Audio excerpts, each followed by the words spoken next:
अब कितनी चिंताएं हो गई साहब, कितनी चिंता, कितनी चिंता, कितनी चिंताएं। अब जो नहीं जानते, अभी से मेरा चैनल है, उसके ऊपर ओके करो, सब्सक्राइब करो और मेरे से जुड़े रहो। जोर से राधे। कितनी सुंदर बात लिखी, कर्मरो काम करारो थे मती बांधो इणरो भारो रे, कर्मरो काम करारो। ए भाई क्यों बोझ लेवो, क्यों क्यों क्यों, सब अपनी चीज। दूसरे टाबर है ही कोनी, दूसरे बहन बेटी है ही कोनी, दूसरे माँ बाप है ही कोनी। सिर्फ हमारा पेट भरना हमको, सिर्फ हमारी बिल्डिंग बनानी हमको, सिर्फ हमारे बच्चे ही अच्छे कपड़े पहने, हमारे बच्चों के पास में कार हो। नहीं नहीं, ये भाव कभी नहीं होना चाहिए। सर्वे भवन्तु सुखी, पूरी दुनिया सुखी होनी चाहिए। हम तो इसी कामना से कथा करते हैं महाराज। किसी महापुरुष ने लिखा, तुझ में राम मुझ में राम सब में राम समाया है, कर लो प्रेम जगत में सभी से, कोई नहीं पराया है। क्यों दो दिखते हमको? भगवान कहते नहीं कैसो खेल रचियो मेरे दाता, कैसो खेल रचियो। क्या महिमा गाऊं मैं तेरी, जहां देखो उत तू रोइस तू। कीड़ी में नानो बण बैठो, हाथी में तू मोटो क्यों, बण महावत ऊपर बैठो नाकण वालों तू को तू। राजा में राजा बण बैठो, भिखियारी रे भेड़ो तू, मगतो होकर मांगण लागण देवण वालो ही। वारे कैसो खेल रचियो मेरे दाता, जित देखूं तो तू रोई तू। भगवान ने नर नारी में एक विराजे, दो दुनिया में दिखे क्यों। महाराज सब में अपो क्यों आत्मा है। यूं थी भी लेडीज है तो इनमें आत्मी है, आदमी में आत्मा है, ऐसा तो नहीं है ना। जीविया में भी, जीव आपा में भी सिर्फ एक घर अलग दे दियो है। यानी एक स्त्री रो शरीर दियो, अपन मिनको रो शरीर दियो। नर नारी में एक विराजे, दो दुनिया में दिखे क्यों।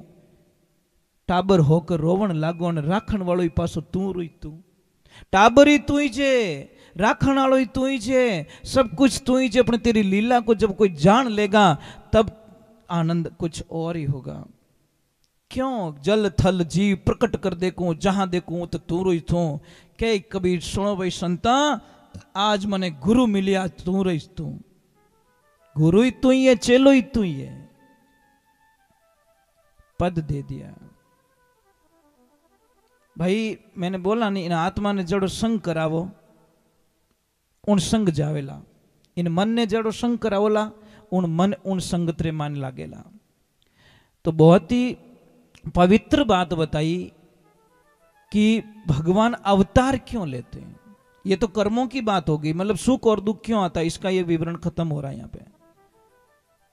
अब तीसरे प्रश्न का उत्तर यहां पे मिल रहा है कि भगवान अवतार क्यों लेते हैं, क्यों लेते हैं।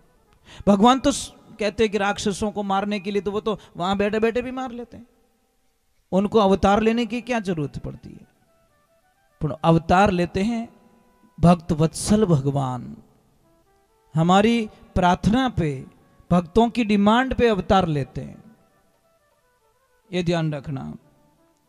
हम सब कौन है? मनु, मनु की संतान है। मनुष्य मनुष्य बना, मनुष्य मानव बना, वहां से हमारी उत्पत्ति हुई है। तो उन्होंने, उनके दो बेटे थे मनु के, प्रियव्रत और उत्तानपाद। उत्तानपाद की 3 बेटियां थी, आकृति, देहुति और प्रसूति। इधर ब्रह्मा जी ने अपने मनोबल से, मानसिक बल से कर्दम ऋषि को प्रकट किया। अब देखिए सृष्टि आगे बढ़ रही है, वहां से हम शुरुआत हो गई है। अभी भगवान अवतार क्यों ले रहे हैं, अभी अवतार की लीलाएं शुरू हो जाएगी। तो कर्दम ऋषि शादी करना नहीं चाहते हैं, बिल्कुल नहीं।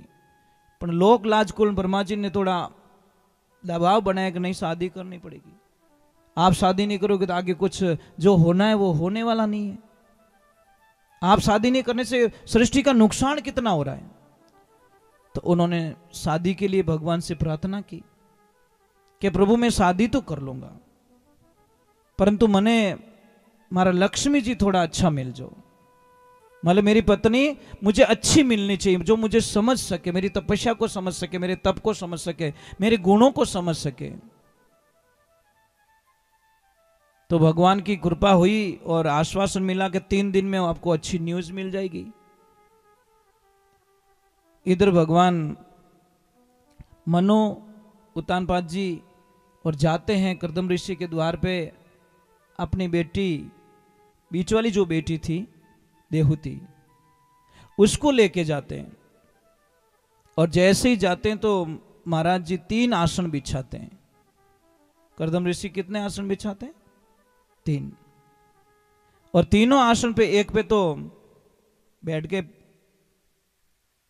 और एक पे खुद बैठ गए, एक पे मेहमान बैठ गए, एक आसन खाली जो देवी के लिए बिछाया गया।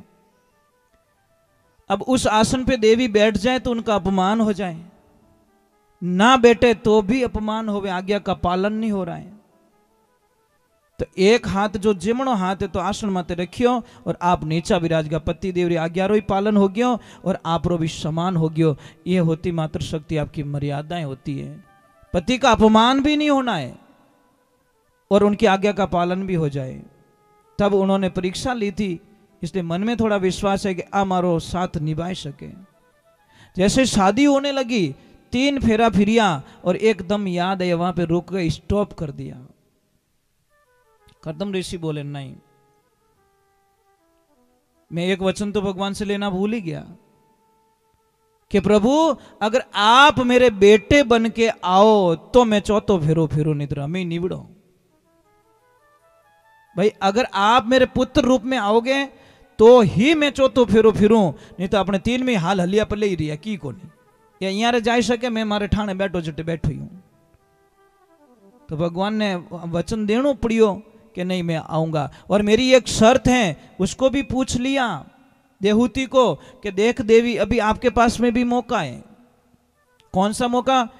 कि एक बेटा होते ही मैं आपको सदा के लिए छोड़ के वन चला जाऊंगा, मैं सिर्फ एक बेटा दूंगा आपको। देहूती ने आंखें नीची कर ली, मतलब यश मुझे कोई दिक्कत नहीं है। अब ब्याह शादी हो गया, राजी खुशी आप ठाणे गया। अब रेवन ने ठाणो एक मोचो डले जीती कुटिया बनी ओड़ी, और गुण कुटिया रे मायने कितनी चिड़ियों रा घोंसला बनी ओड़ा। नीचे देखे मैदान में तो ऊंदरा रा दर इस दर कि बाप जी रेवो कटे ए रेवे जट अपो ही रेवो दूज कट रेवो। भाई ये तो अपना घर मान के रह रहे, मैं इनको क्यों निकालू बाहर? ऊंदरा है तो ऊंदरा रो काम करे, खड्डा खोदे मौज करे, और मारे तो डेड भाई डेड रो आसन है, बस यही मेरा जीवन, यही सब कुछ है, मुझे कुछ नहीं चाहिए। मैं साधना में रहता हूं और मैं आनंद लेता हूं। पत्नी मिले तो ऐसी मिले, पति जहां रहे वही स्वर्ग बन जाता है। देवियों, पति को हंसता हुआ देखना चाहते हो कि एनी टाइम टेंशन में?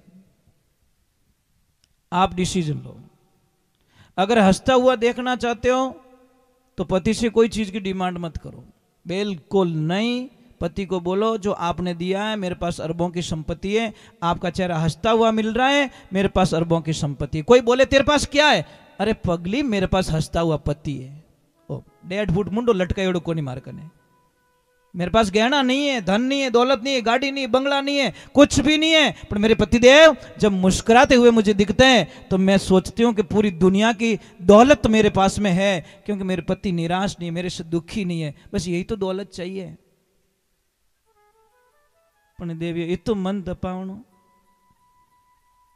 एक बाई मार्केट में गई, सामने आवे पतिदेव के, पतिदेव ठंडा है आज मैं मार्केट में गई, तो पतिदेव के भाई लिस्ट बता दे तू मन ठा किन की आंकड़ो लाई तू। मतलब मार्केट में गई तो खाली आ ही नहीं सका, तो गारंटी है। एक दिन तो हद हो गई, जैसे ही पतिदेव खाना खाने बैठे, अरे पतिदेव मैं तो भूल ही गई आज मैं मार्केट गई थी। वो के रोटी खा लूं कि बंद करूं? मतलब रोटी तो खाई सकूं, भोजन तो कर सकूं। कि नहीं नहीं नहीं कर लीजिए, अपन नहीं शंका है थोड़ी, लिस्ट पहले बता दो। अरे पतिदेव वो सब्जी मंडी में 7वें नंबर की दुकान है ना, वहां पे बाहर साड़ी लटक रही है, 4थे नंबर का जो सैंपल है ना, इतना अच्छा लगा, इतना अच्छा लगा, वो मुझे चाहिए। पतिदेव बोले अब बे लाऊं सुबह लानो? कि नहीं नहीं हमें तो दुकान बंद होगी रही, आप सुबह पधार जाओ। सुबह रो टाइम रही हो, बापड़ो नाश्तो ही नहीं कर दियो, चाय पानी रवानी हुआ। और जैसे ही रवाना हुआ पति मार्केट में गया, वो दुकान मिल गई, 4थे नंबर का सैंपल देख लिया और उसको बोला कि भाई साहब ये पहले नंबर वाली साड़ी कितने की है? कि इतने की, तो पैक करो। ये दूसरे वाली कितने की? इतने की, इसको भी पैक करो। ये जितनी भी बाहर लटक रही ना ये सारी पैक कर दो। दुकान वालों की ओर बटो ग्राहक जोरदार आयो, हाल तो झाड़ू ही को नहीं काटियो। कि मैं थोड़ा एटीएम जाके आता हूं, मैं वापस आ रहा हूं। जैसे ही वो भाई साहब थोड़ा आगे घूम के मंदिर अंदर के चक्कर लगाएगा कि ओ भाई साहब आपकी सारी साड़ियां पैक है। कि भाई साहब पैक कर ली? हाँ। तो कि इसको अंदर रख दो। तू बाहर लटकाता, मेरी घरवाली मुझे रोज वहां पे लटकाती है।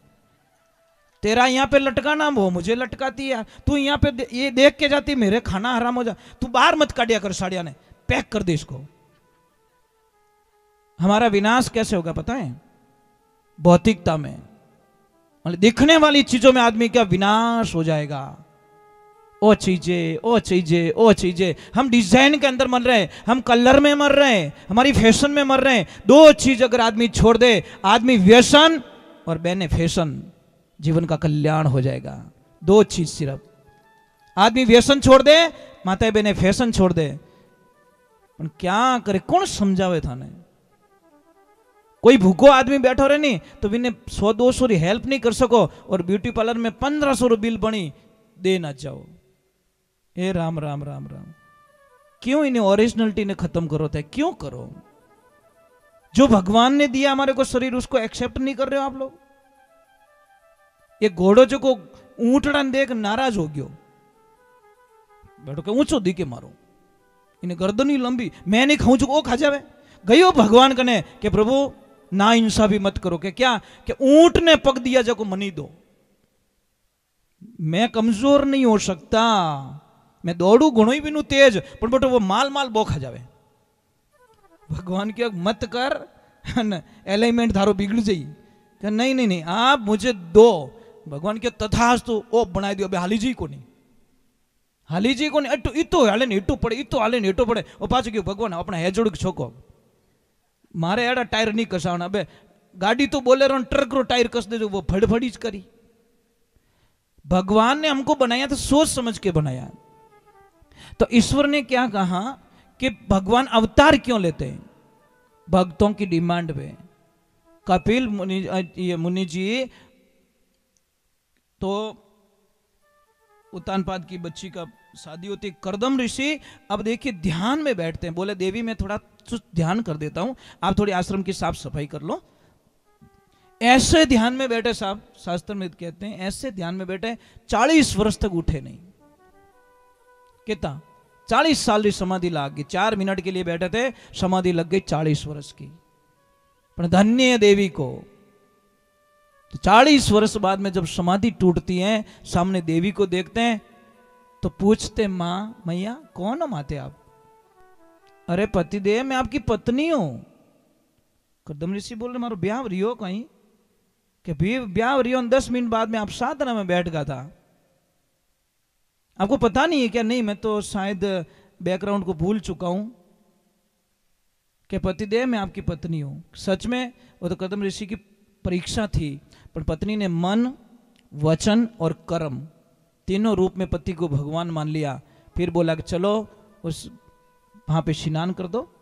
उन्होंने भी स्नान किया और वापस दोनों जवान हुए, अपनी काया को बदला, चेंज किया, और उसके बाद में उनको 9 पुत्रियों का जन्म हुआ। कितना? 9 बेटियां हुई, बेटा नहीं हुआ। आखिर में भगवान ने पछा आनो पड़ियो 10वां रूप ने, कपिल मुनि रे रूप में भगवान ने अवतार लेनो पड़ियो। और जैसे ही बेटे का जन्म हुआ बस निकल गए अपनी तपस्या में।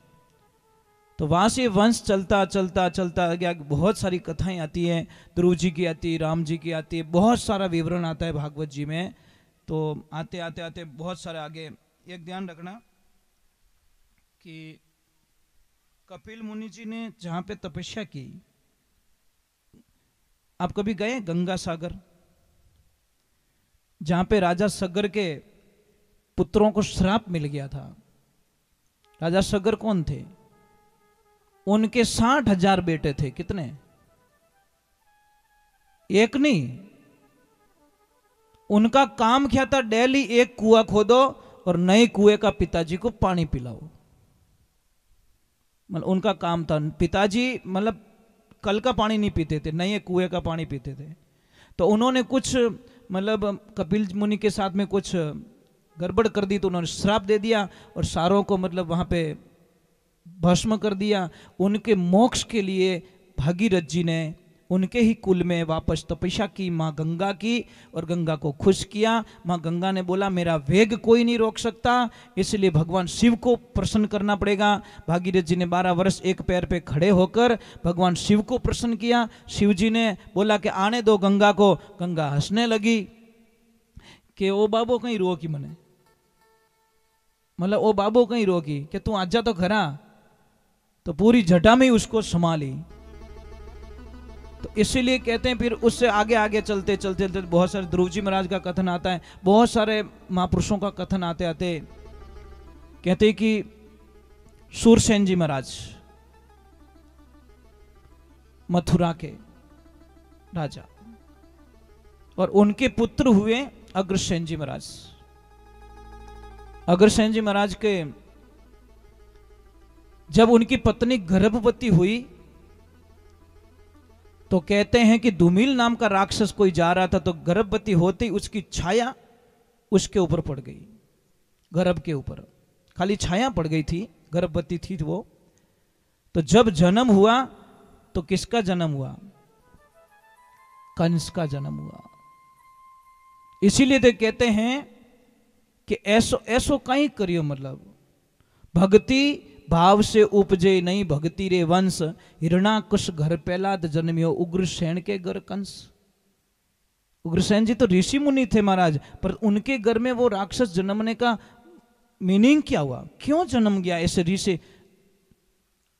अगर एक देखिए धारणा देखिए आप, हिरणाकश्यप कौन था? दुष्ट था। उनके घर में भक्त प्रहलाद जी पधार गए। प्रहलाद जी का कैसे आवागमन हुआ? प्रहलाद जी कहते हैं कि जिस टाइम में हिरणाकश्यप भगवान ब्रह्मा जी की भक्ति करने के लिए घर छोड़ते हैं, तो कयादु पति को तिलक करके भेज दिए। और एक बात का ध्यान रखना देवियों, कोई भी शुभ कार्य हो, सगाई का हो, दुकान का हो, यात्रा का हो, कोई भी शुभ कार्य, खेत में बीज डालना, कोई भी होगा हो, तो आप अपने पति को तिलक करके विदा करो। अब कोई देवियां कहती कि हम पति के कैसे तिलक कर दे? अरे विजय तिलक कौन करती है पता है आपको? विजय तिलक कोई नहीं कर सकती। अगर शादी नहीं हुई तो मां करती है, मां के बाद में नंबर आता है लक्ष्मी का। कोई भी राजा जब युद्ध भूमि में जाते थे तो क्षत्राणियां पहले विजय तिलक करके तलवारें उनके हाथों से पकड़ाई जाती थी, ये ध्यान रखना। तो विजय तिलक मतलब शुभ तिलक तो आप ही कर सकती हो अपने पति को। तो भगवान की कृपा होती, मां कयादु तिलक करके पतिदेव को भेजती, जाओ और अमर होने का वरदान प्राप्त करके आओ। और जैसे हिरण्याकश्यप जी जाते घोर जंगल में जाके तपस्या करते हैं, ओम ब्रह्मदेवाय नमः, ओम ब्रह्मदेवाय नमः जप कर रहे हैं। पास में कोई तोता आता है मायावी, और वो पास में बोलता है ओम नमो नारायण, ओम नमो नारायण। और नारायण नाम सुना तो दिमाग खिस गया कि मेरे दुश्मन का नाम कौन ले रहा है भाई, क्योंकि नारायण नाम से तो नफरत करते थे हिरण्याकश्यप जी। दुश्मनी थी कि मैं हूं, जो कुछ हूं मैं हूं ब्रह्मांड में, हिरण्याकश्यप का ही नाम लिया जाए, कोई भगवान दुनिया में नहीं, मेरे से बढ़कर कोई नहीं है। आंखें खोली तो तोता दिख नहीं रहा है, आंखें बंद की तो वही गूंज ओम नमो नारायण। हिरण्याकश्यप जी ने बोला शायद गलत टाइम पे मैं निकल गया हूं। महीना 2 महीना देखा मामला बना नहीं, आखिर में निराश होके वापस निकल गए। और जैसे ही वो निकले, लक्ष्मी कयादु ऊपर झरोके में बैठी पति को आते देख कर रोम रोम जाग उठा। मेरे पति आ गए, मेरे प्रभु आ गए, मेरे कृष्ण आ गए, मेरे राम आ गए।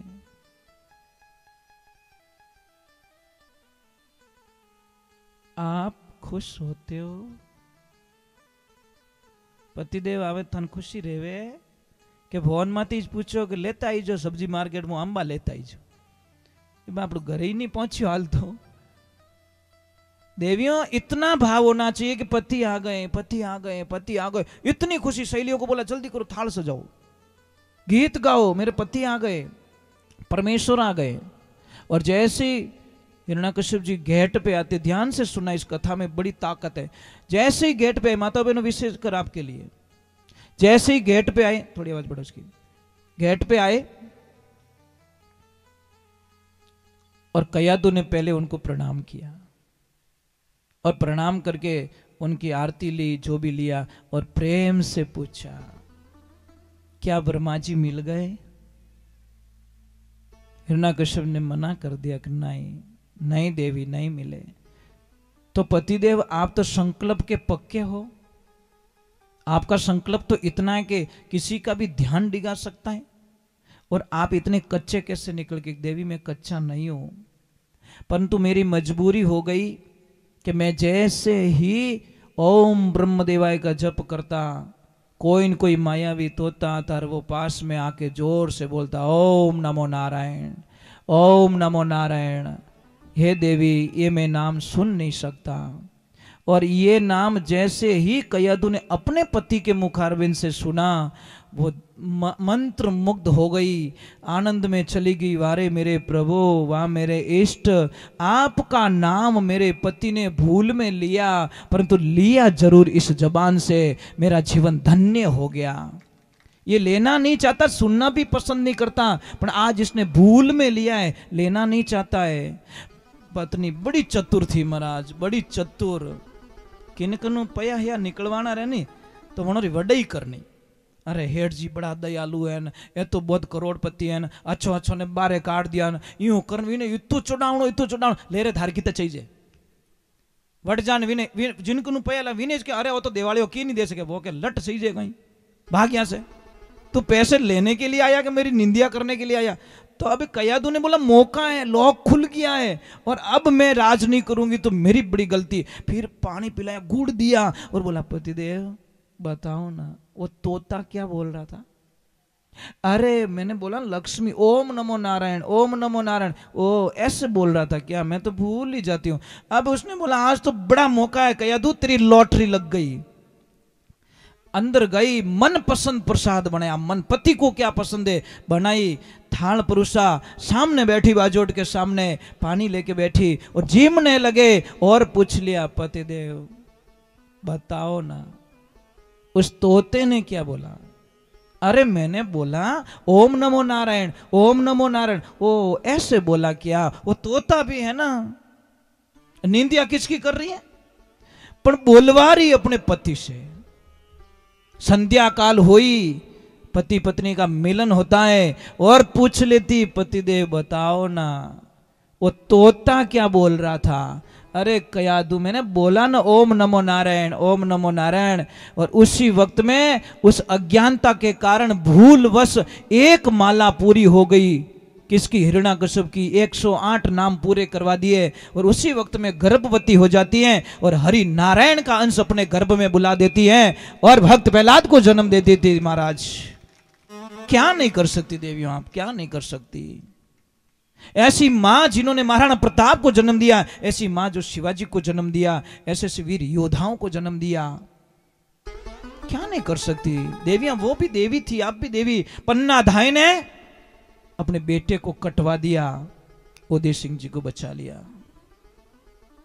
बलवीर आया था, कहां है उदय सिंह? कि वो सो रहे। सुलाया किसको? अपने खुद के बेटे को। आंख में आंसू नहीं आने दिया। पन्ना नहीं होती तो मेवाड़ का नाम निशानों मिट जाता, पर पन्ना ने अपने बेटे को मरवा दिया कि नहीं, इस वंश को बचाना, इस बीज को बचाना है। अगर ये नहीं बचेंगे तो मेवाड़ का क्या होगा? ऐसी ऐसी माताएं बहनें हो गई इस धरती पे। आज भी पन्ना धाय को हम गर्व से याद करते महाराज, क्योंकि उन्होंने काम ही ऐसे किया ना। और स्वार्थ आ गयो तो आप बेटा ने बचा लेते ने उदय सिंह जी हमें कर लेते ले मारनो ही तो नहीं ने मार दे, परंतु देखो महाराज उसको पता है ये छोड़ेगा नहीं। तो अभी सूरसेन जी महाराज वहां है, वासुदेव जी उनके सुपुत्र हैं, कंस उनका अग्रसेन जी महाराज का पुत्र हैं। अब जैसे उसका जन्म होता है कंस का, तो महापंडितों को बुलाया जाता है, सबको बुलाया जाता है। तो सबने देखा तो ये बोला कि ये तो विनाश कर देगा, तुम्हारा राजपाट पूरा तहस नहस कर देगा, तुम्हारी बर्बादी लिखी जाएगी इसके हाथों। तो महाराज अग्रसेन जी महाराज ने आव देखा न ताव देखा, उस बच्चे को नदी में बहा दिया। सूरसेन जी महाराज आगे स्नान कर रहे थे, बच्चा आता है, बच्चे को ले लेते, बच्चे को बड़ा करते। अबे वासुदेव जी और कंस दोनों एक साथ में बड़े हुए। समझ में आ रही? पालन पोषण किसने किया? बस सूरसेन जी महाराज ने किया कंस का, वहां पे नहीं हुआ अग्रसेन जी के महाराज के। इतना बड़ा पालन पोषण हो जाता है, पर उनको पता नहीं था कि मेरे ओरिजिनल पिता कौन है, ओरिजिनल मां कौन है, पता नहीं था। ये खबर मिलती है नारद जी के माध्यम से। महाराज नारद जी ने जाके उसको बताया, अरे तू यहां क्या कर रहा है, तू तो बहुत बड़ा राजकुमार है और मथुरा तेरी राजधानी है, तू उनका पुत्र है, उन्होंने तेरे को जन्मते ही नदी में बहा दिया था। महाराज उसने आव देखा न ताव देखा, उसने सेना बनाई, चढ़ाई की, मथुरा पे विजय प्राप्त कर ली, अपने पिता को कैद में डाल दिया। अब इधर भगवान की कृपा होती है, क्योंकि वासुदेव और कंस की थोड़ी मित्रता तो थी, अपने काका को भी भगा दिया राज से। अब जो देवकी थी, देवकी की शादी वसुदेव के साथ में करवा देता कंस। बहुत खर्चा करता महाराज, बहुत खर्चा, मेरी लाडली बहन, मेरी बहन, इतना खर्चा करता है कंस के जैसी कल्पना नहीं कर सकते आप। पर जैसे ही बहन को बोला कि नहीं ये भाई जाएगा छोड़ने के लिए, पर जैसे ही रास्ते में जाते हैं महाराज आकाशवाणी हो जाती है, कंस क्या कर रहा है? अरे जिस देवकी को तू छोड़ने के लिए जा रहा है, उसी की संतान, 8वीं संतान तेरा काल बन के आएगी, तो तेरी मौत का कारण बनेगा। एक सेकंड में कंस की आंखें लाल हो गई, एक सेकंड में लाल हो गई, और उसने तलवार निकाल दी। महाराज ना रहेगा बांस, ना बजेगी बांसुरी, में देवकी को ही खत्म कर देता हूं। पर जैसे ही तलवार चलाने की तैयारी, वसुदेव ने हाथ पकड़ लिया। आप एक स्त्री को मार रहे हो, अपनी बहन को मार रहे हो, अरे पाप लग जाएगा तुमको। इससे दुश्मनी नहीं है तुम्हारी, इसकी औलाद से है, तो मेरे पे विश्वास करते हो कि नहीं करते हो? कि करता हूं। तो आप ऐसे कीजिए, मुझे और देवकी को दोनों को अंदर बंद कर दीजिए, जब तक हमारे 8 बच्चे ना हो जाए तब तक आपको मैं देता रहूंगा, हर बच्चा आपके हाथ में सौंप दूंगा, इसको मत मारो आप। और वसुदेव जी ने बोला कि आप में जितनी ताकत है, इससे 4 गुना ताकत मैं रखता हूं। मेरे सामने अगर मेरी पत्नी पे कोई तलवार उठाएगा तो मैं मेरी मित्रता को भूल के तलवार से बात करूंगा। तो कंस जानना था कि ये मेरे से निपुण है, मतलब ये कुछ भी कर सकते, मारो तो पत्तो ही नहीं लागने दे। कंस बुद्धिमान भी था वापस। और जितने बड़े बड़े राक्षस, महाराज रावण को देख लो, कितने बुद्धिमान थे, पर उनके अहंकार ने उनको कहां पहुंचा दिया। कंस भी बड़ा बुद्धिमान था, पर उनके अहंकार ने। अब भगवान की कृपा होती है, ईश्वर की कृपा होती है, परमात्मा की कृपा होती है। जैसे ही जेल में डाल देते हैं, पहला बच्चा हुआ उसको पकड़ाया, कंस ने अपने हाथों से पछाड़ के मार दिया। दूसरा हुआ उसको पछाड़ के मार दिया। तीसरा हुआ पछाड़ के मार दिया। चौथा हुआ पछाड़ के मार दिया।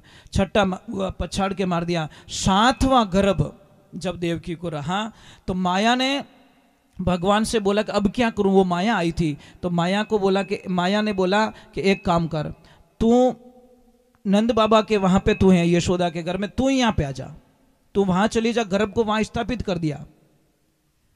और जब कंस को पता चला कि क्या हुआ, कि सबने बोला कि केस फेल हो गयो, मतलब गर्भ मिस हो गया, तो वो क्यों देण मिटी, इन्हें मारनो तो नहीं पड़ियो, खत्म हो गयो। और जैसे ही 8वें पुत्र की बारी आई और जन्म होने की तैयारी हुई, उस दिन सारी लीला भगवान ने बदल दी महाराज। एकम 20 30 चौथ पांचम छठ सातम भाद्र कृष्ण पक्ष की अंधारी रात, जैसे जब जैसे अष्टमी का समय नजदीक आया, वहां के सारे पहरेदारों को नींद आनी, महाराज कंस को अच्छी नींद आनी, सबके ऊपर माया ने अपना प्रभाव आवरण डाल दिया।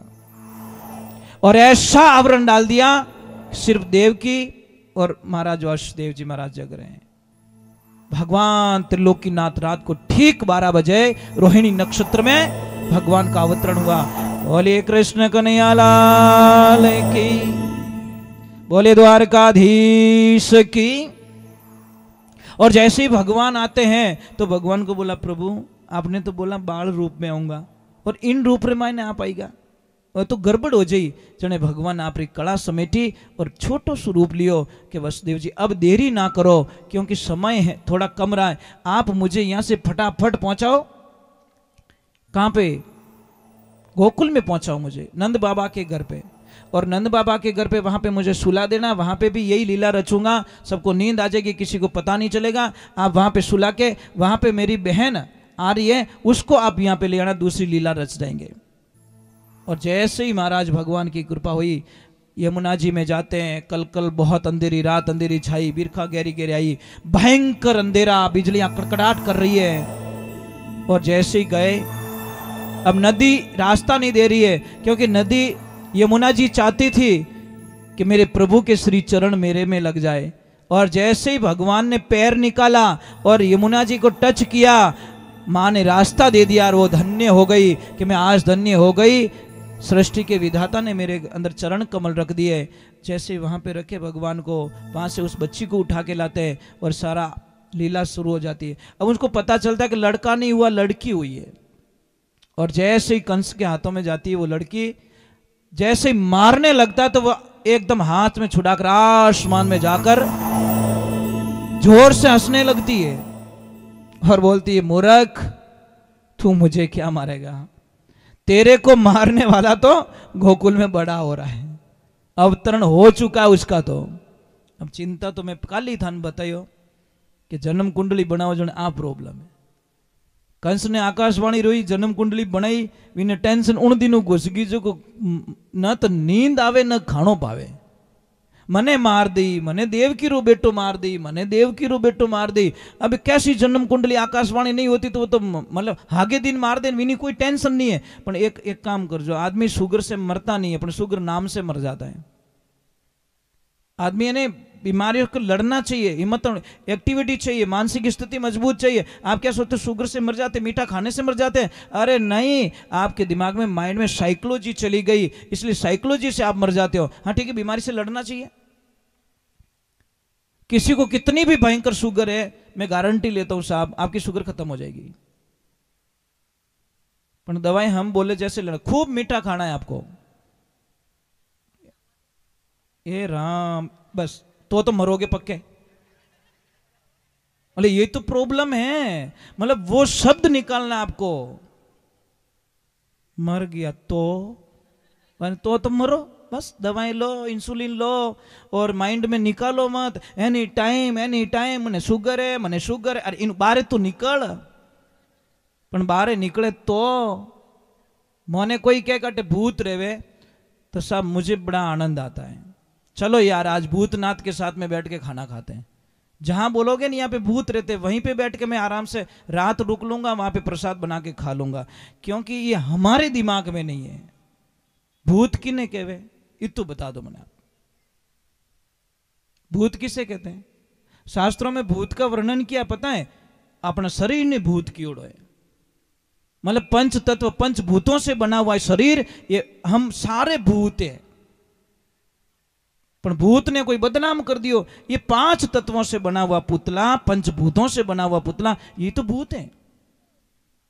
पर तो क्या करें, हमारे को कोई एक बार कोई छेड़ देता है, कोई बात बता देता है तो उसके हम फॉलो कर देते हैं।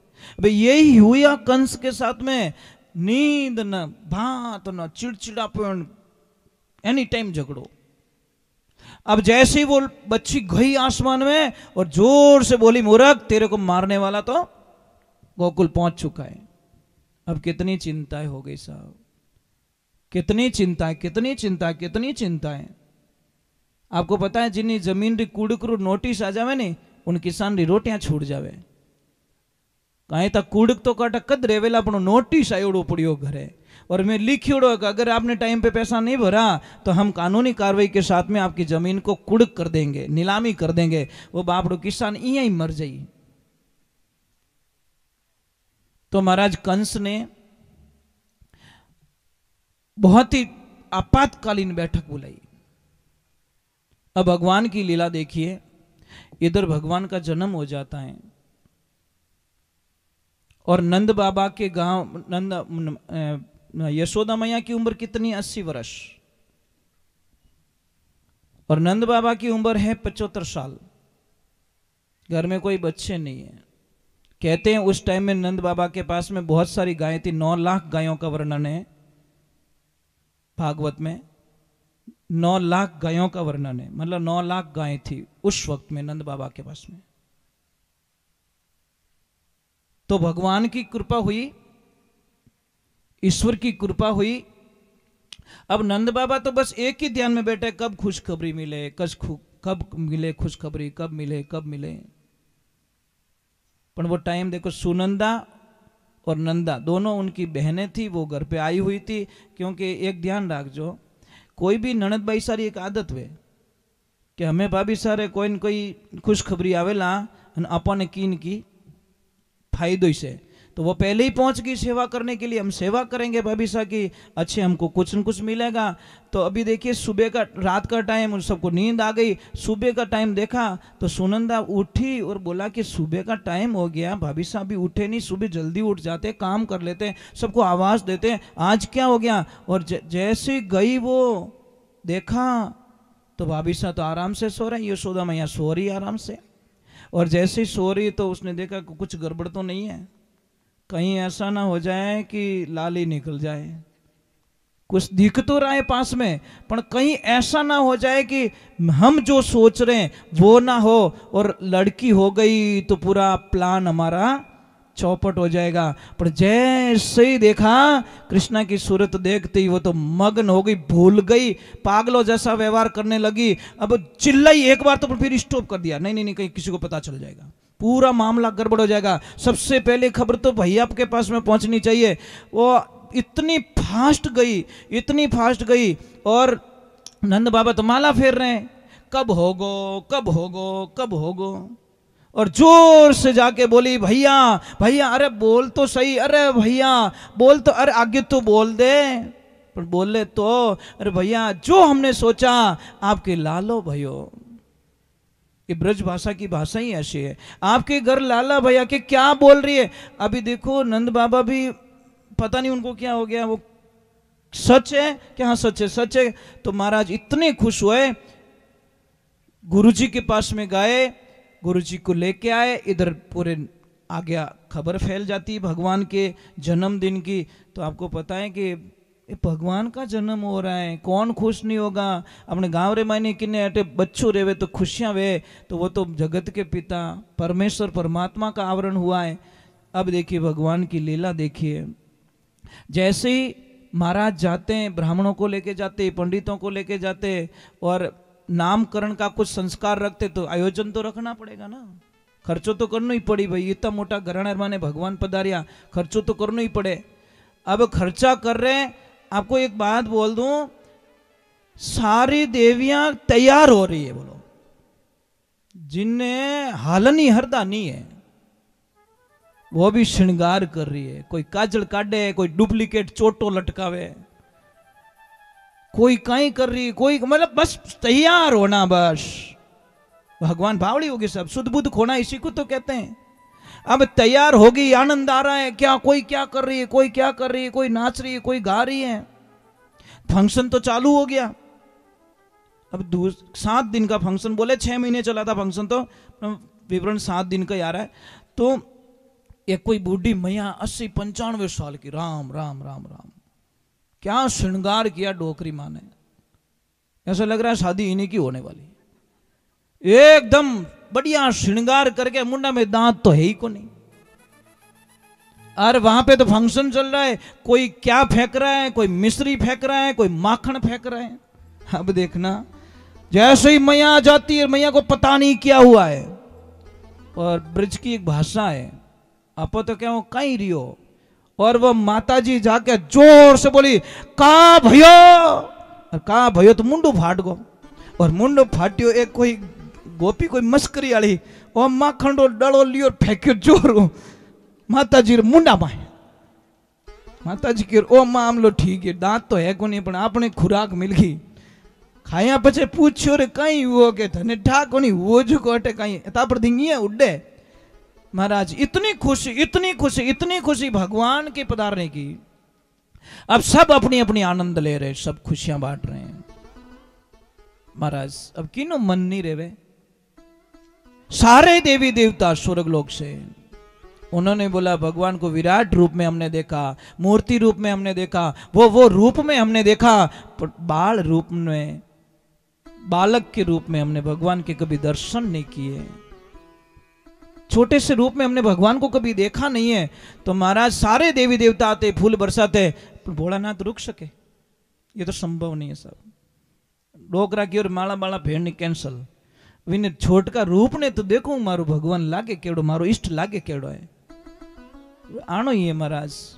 जैसे ही भोलेनाथ आए और बाहर खड़े रहे, एक दासी जाती है और दासी ने क्यों कि भाई मने थोड़ा दर्शन दर्शन करना क्यों महाराज, कोई देखनी एकनी आवे थाने? अरे कि मैं सब जानू, नाम देख सकूं, ओ देख सकूं, कोई नाड़ी देखनी, रेखाओं देखनी, सारी चीजों में बता सकूं। जन के मोहरी अट नंद बाबा रे घरे टाबरो जन्म रियो, अरे के बट लेन चाल, मैं बाहर देख नामकरण कर दूं, सब कर दूं। भगवान की कृपा होती है, भोले बाबा बाहर आते बोलते नहीं नहीं रुको, मैं आपको जानती नहीं हूँ, बड़ा राजघराना है तो थोड़ा पूछ के अंदर जाना पड़ता है। और जैसे ही अंदर जाती माँ यशोदा को बोलते कि मैया एक महाराज जी आए और मुझे अच्छे जान पड़ते हैं, वो बहुत अच्छे जानते, इतना इतना बढ़िया बोलते हैं, इतना तो आप कल्पना नहीं कर सकते। तो माँ ने बोला क्या करना है कि हमारे लल्ला को पूछ लेते हैं कैसे हैं, कैसे आगे बढ़ा होके क्या करेगा, क्या नहीं, नामकरण करवा देते हैं। महाराज यशोदा जी बोली चल मैं देखती हूँ। डायरेक्ट नहीं मिले, झरोके में से देखा, शिव जी का रूप पसंद नहीं आया। सांप गोयड़ा बिच्छू गला रे माने कालो सांप, ए मुंडारी माला बबूती लगायोड़ी अन अडंग धड़ंग बाबो उबो क्यों रे भाई थू लाई कठू एड़ो एड़ो लई एड़ा एड़ा पंडित जी लई मारो टाबर देख तो इन मन लगे हाँ निकल जी बिनो एड़ो रूप कहीं देखी जे आप ही डर जाओ तो अन बहुत देखियो तो कैसी हालत हो जाएगी। अब भगवान की क्या कृपा, कैसे समझाए। अब यशोदा मैया बोली कि महाराज मोरे कोई नाम कढ़ाणो कोई ठाम कढ़ाणो थारे चाहिए कोई थारे अगर पुराना रह गया रे कोई बिस्तर वगैरह वगैरह तो मारे अट घणी पड़िया था ले अटू बाहर निकल जाओ। महाराज के मैं जाऊं कौन, मन तो दर्शन करना, कि दर्शन में करूं कौन, ये दोनों मान जिद रहेगी जोरदार। यशोदा मैया बोलती मैं तुमको कभी मेरे लाला के दर्शन नहीं करूंगी। बाबा बोलता दर्शन किए बिना बाबा जाने वाला नहीं है। अब ऐसे कैसे बोलते मैं महादेव हूं? यही तो महान लोगों की एक मर्यादा होती, बड़ा बड़ाई ना करे, बड़ा ना बोले, बोल हीरा मुख से यो ना कहे लाख हमारा मोल। ऐसे थोड़ी बोलते कि मैं महादेव हूं, नहीं बोल सकता। अब जिद हुई तो इतनी हुई, देखो हट होता ना, हट, राज हट, त्रिया हट, जोग हट और बाल हट। लोग जिन टाइम जिद कर दे ना, ब्रह्मा जी आवे तो ही नहीं माने, इन्हें प्रेम समझानी पड़े। टाबर हट कर दियो रे तो इन्हें ध्यान भटकाना पड़े, कोई न कोई ऐसी बात उसके सामने बोलनी पड़ती वो चूक जाए। और राज हट कर दे कि नहीं हट जावणो, चाहे मरूला चाहे रेवला पण मने वो काम करनो। हटकुण करियो राजा भरतरी, उन टेम जिन टेम मैंने निकलिया राजा भरतरी री पत्नी पिंगला कहो हाथ जोड़ थाने प्रार्थना करूं, पतिदेव मत जाओ कि नहीं मैं राजा हूं, राजा और सिंह एक दिया करे, जिन टेम जावे उन टेम आपरी मंजिल माते निकल जावे। पर राजा भरतरी नहीं माने, जावे महाराज। तो आखिर में देखो वो तो योग था विधि का, बेन भगवान की कृपा हुई। अब इतनी जिद बढ़ गई दोनों के बीच में, उधर भी गुस्सा करने लग गए, मैया भी गुस्सा करने लग गई कि देख मैं कुछ भी बोल दूंगा कि जा थार बोलना जो को बोल दे, मैं तुमसे डरने वाली नहीं हूं। महादेव के हमें नहीं माने, कोई चांस भी नहीं है। थोड़ा आगे गए, कदम का पेड़ था, ध्यान लगाया कि अब जिन्हों काम है बटी जी एप्लीकेशन लगाओ भाई, ए पी ए ये कुछ होने वालों नहीं है, आखिर में आमे हमें बात करो, झट बात काम कहेंगे। अब भगवान तड़प रहे हैं कृष्ण शिव के दर्शन करने के लिए। एक ध्यान रखना, कृष्णा को अगर खुश करना है ना तो भगवान शिव को खुश करो, तो ही कृष्ण के दर्शन हो सकते। राम के दर्शन करना है तो भगवान शिव को खुश करो, शिव खुश हुए तो राम मिलेंगे। राम अगर शिव को पाना है तो राम और कृष्ण को खुश करो, शिव मिलेंगे। नहीं तो आप डायरेक्ट अंतर ध्यान लगाया और भगवान नारायण को याद किया। क्या बोले?